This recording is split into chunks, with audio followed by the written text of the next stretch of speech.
Olá, bom dia, a paz do Senhor Jesus a todos. Estamos aqui hoje para a nossa primeira aula. Vamos se dizer aula ou vamos se dizer primeira alerta? O primeiro alerta sobre aquele assunto de ontem que eu comentei aqui no canal, que eu ia trazer 5 pontos aí de igrejas carentes, igrejas debilitadas, igrejas onde muitas das vezes o Espírito Santo já não habita mais, igrejas doentes, né? Igrejas que estão andando aí com a base de muletas, respirando por aparelhos, né? E essas 5 igrejas têm algo em comum. O que tem em comum nessas 5 igrejas que eu vou? Essas 5 práticas que se cometem em igreja. Então, eu não estou aqui para falar sobre denominações, tá? Nem placas de igreja. Eu estou aqui para falar sobre usos e costumes que as igrejas estão usando ultimamente, que não tem mais bases bíblicas, tá? Não tem mais embasamento bíblico, tá bom? 5 igrejas eu vou colocar aqui, que se você congrega numa igreja dessas, fuja. Ou se você não conseguir fugir, estuda a Bíblia e vá no seu pastor, no seu dirigente, no seu apóstolo, em quem for que tenha a liderança da igreja, e fala assim para ele assim, ó, me mostra na Bíblia onde está isso daí.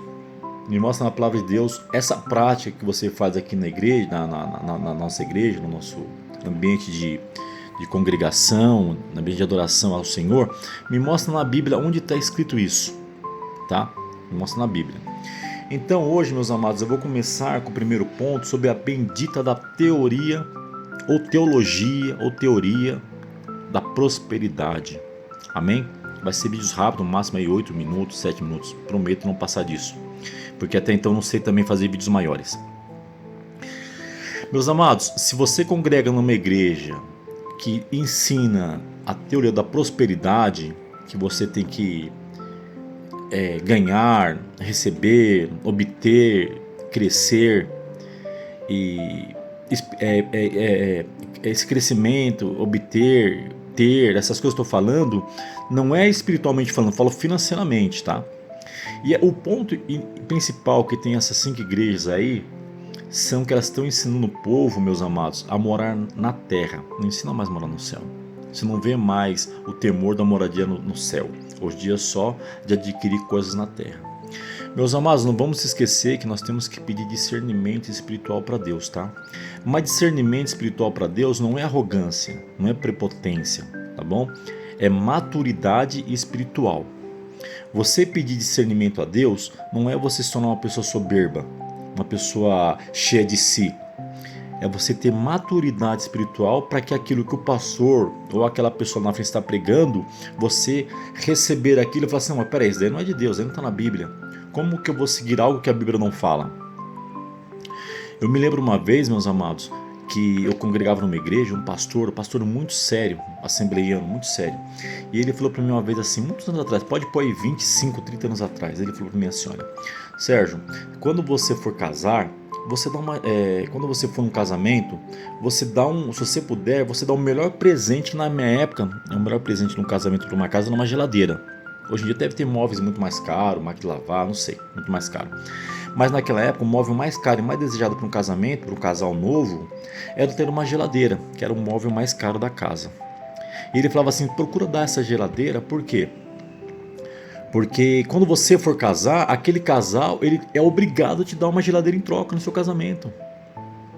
Olha a ideologia, mas isso daí não é culpa do pastor. As igrejas mais pentecostais, já virando para o neopentecostalismo, ensinam esse tipo de prática. Que você tem que adquirir as coisas na terra, que você tem que ganhar as coisas aqui na terra, que você tem que enriquecer. E tem igrejas que atribuem até a pobreza a maldição.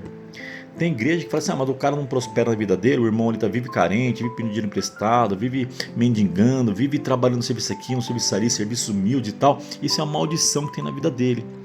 Tem muitas igrejas que enfatiza tanto a prosperidade espiritual, a prosperidade financeira na vida do crente, mas tanto, que se aquele crente, aquele irmão não for abençoado financeiramente, ele é uma pessoa amaldiçoada por Deus.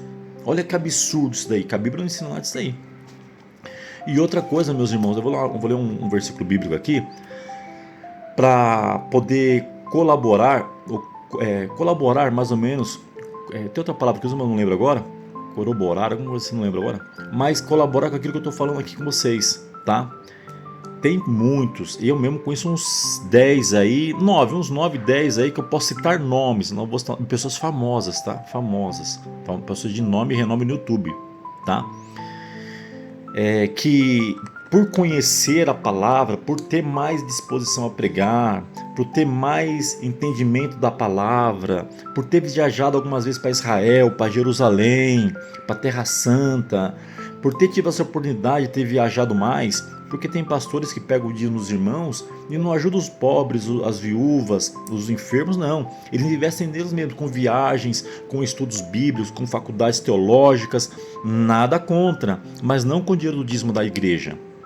Certo? Ele tem que trabalhar, tem um serviço paralelo dele lá, um serviço dele, e com aquele dinheiro daquele pastor, daquele apóstolo, ou seja, quem for da igreja, ele tem que viajar, fazer os estudos deles, e o dinheiro do dízimo é para manutenção da casa do Senhor. Isso é bíblico, isso é bíblico.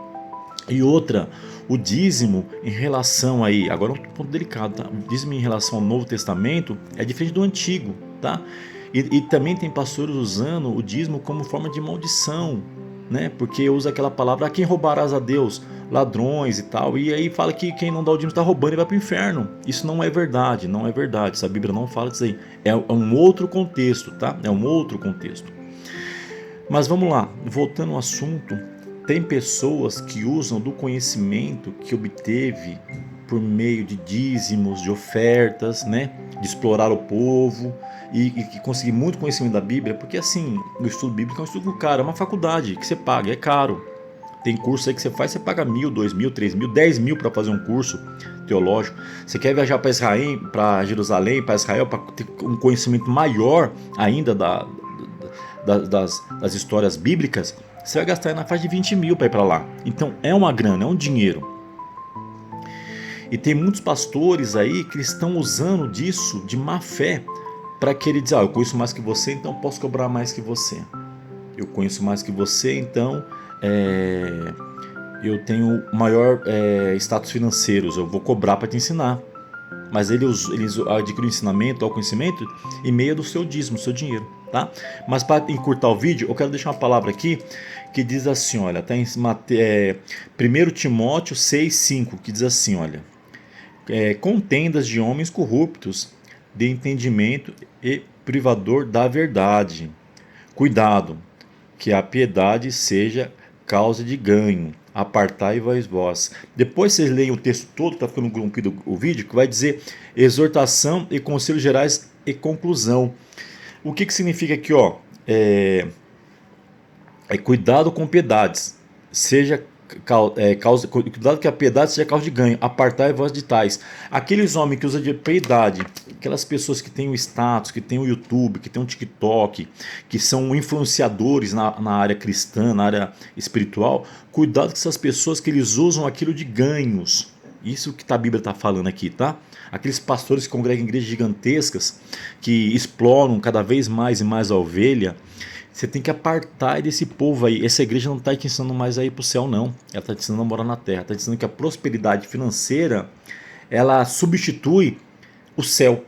Ela está querendo substituir que tudo terreno, tudo que você adquire, casa, carro, bom trabalho, não sei o que e tal, vida próspera, viagens, luxo, que tudo aquilo lá substitui morar no céu.